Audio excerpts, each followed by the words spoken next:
ganggu waktu kalau gitu beres saya rupa. Lah tuh lah sangari riwas itu gampang pisan.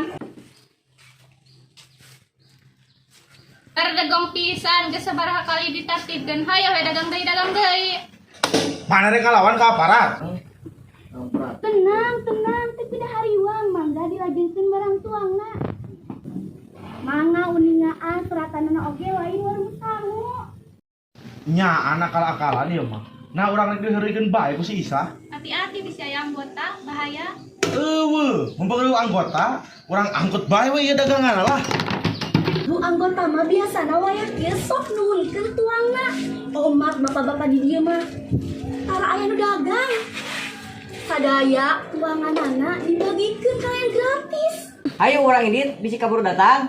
Penasaran aing mah maneh hayang nyaho. Anggota ti kesatuan mana eta? Maneh arogan pisan. Bingung, ayo orang ini. Nambah kali.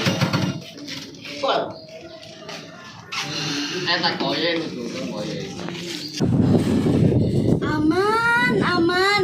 Nuhun pisan bu anggota. Asa geus heubeul tarang kali ibu anggota dahar di dieu, dahar di kantin jero kitu.